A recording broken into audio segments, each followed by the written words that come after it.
ಬರಗಾಲದ ಸಂದರ್ಭದಲ್ಲಿ ಆರ್ಎಸ್ಎಸ್ ನೆರವು, ಅದರಿಂದಲೇ ಹುಟ್ಟಿಕೊಂಡಿದ್ದು ಜನಕಲ್ಯಾಣ ಸಮಿತಿ. ಭಾರತದ ಏಕತೆ ಮತ್ತು ಸಮಗ್ರತೆಯನ್ನು ಪ್ರತಿಪಾದಿಸುವ ಆರ್ಎಸ್ಎಸ್ನ ವಿರುದ್ಧ ದೇಶದ್ರೋಹಿಗಳು ವ್ಯವಸ್ಥಿತ ಷಡ್ಯಂತ್ರವನ್ನು ನಡೆಸ್ತಾ ಇದ್ದಾರೆ.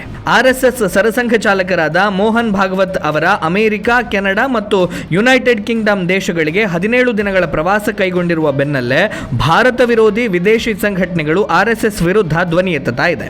ಇಲ್ಲಿ ಪ್ರಶ್ನೆ ಏನಂದ್ರೆ, ಒಂದು ಸಂಘಟನೆಯನ್ನು ಅದರ ವಿರೋಧಿಗಳು ಮಾಡುವ ಆರೋಪಗಳಿಂದಷ್ಟೇ ಅಳಿಬೇಕಾ ಅಥವಾ ಆ ಸಂಘಟನೆ ಮಾಡುವಂತಹ ಸೇವಾ ಕಾರ್ಯಗಳನ್ನ ನಾವು ಪರಿಗಣಿಸಬೇಕೇ ಎಂಬುದನ್ನು ನಾವು ಮನಗಾಣಬೇಕಾಗಿದೆ.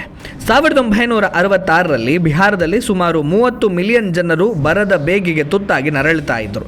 48,000ಕ್ಕೂ ಹೆಚ್ಚು ಗ್ರಾಮಗಳು ತೀವ್ರವಾಗಿ ಸಂಕಷ್ಟದಲ್ಲಿದ್ದವು. ಆಗ ಆ ಜನರ ನೆರವಿಗೆ ಬಂದದ್ದು ರಾಷ್ಟ್ರೀಯ ಸ್ವಯಂ ಸೇವಕ ಸಂಘವೇ ಹೊರತು ಬೇರೆ ಯಾರೂ ಅಲ್ಲ. ಲೋಕನಾಯಕ ಜಯಪ್ರಕಾಶ್ ನಾರಾಯಣ್ ಅವರೇ ಸ್ವಯಂ ಸೇವಕರ ಪರಿಹಾರ ಕಾರ್ಯವನ್ನ ಮುಕ್ತ ಕಂಠದಿಂದ ಶ್ಲಾಘಿಸಿದರು. ಮಹಾರಾಷ್ಟ್ರದಲ್ಲಿ 1972ರ ಬರಗಾಲ ಎಷ್ಟು ತೀವ್ರವಾಗಿತ್ತು ಅಂದರೆ ದೇಶದಾದ್ಯಂತ ಇರುವಂತಹ 3.9 ಮಿಲಿಯನ್ ಜನರು ಅಲ್ಲಿ ಪರಿಹಾರ ಕಾರ್ಯದಲ್ಲಿ ತೊಡಗಿಸಿಕೊಂಡಿದ್ದರು. ಮಹಾರಾಷ್ಟ್ರದಲ್ಲಿ ಆರ್ಎಸ್ಎಸ್ ಸ್ವಯಂ ಸೇವಕರು ಬರ ನಿವಾರಣಾ ಸಮಿತಿಯನ್ನು ರಚಿಸುವ ಮೂಲಕ ಪರಿಹಾರ ಅಭಿಯಾನದಲ್ಲಿ ಸಂಪೂರ್ಣವಾಗಿ ಭಾಗವಹಿಸಿದರು.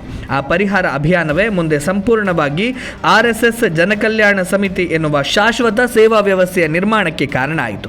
2013ರ ಮಹಾರಾಷ್ಟ್ರದ ಬರಗಾಲದ ಸಮಯದಲ್ಲಿಯೂ ಸಹ ಇದೇ ಸಂಘಟನೆ ಪರಿಹಾರ ಕಾರ್ಯದಲ್ಲಿ ಭಾಗವಹಿಸಿತ್ತು. ಹೀಗೆ ದೇಶದಲ್ಲಿ ವಿಪತ್ತು ಸಂಭವಿಸಿದಾಗಲೆಲ್ಲ ಆರ್ಎಸ್ಎಸ್ನ ಸ್ವಯಂ ಸೇವಕರು ತಕ್ಷಣವೇ ಸೇವಾ ಕಾರ್ಯದಲ್ಲಿ ನಿರತರಾಗಿ ಬಿಡುತ್ತಾರೆ. ಮತ್ತಿದು ಪ್ರಾರಂಭವಾಗಿದ್ದು ನಿನ್ನೆ ಮೊನ್ನೆ ಏನೂ ಅಲ್ಲ, ಹಲವಾರು ದಶಕಗಳಿಂದಲೂ ಹೀಗೆ ನಡೀತಾನೇ ಇದೆ.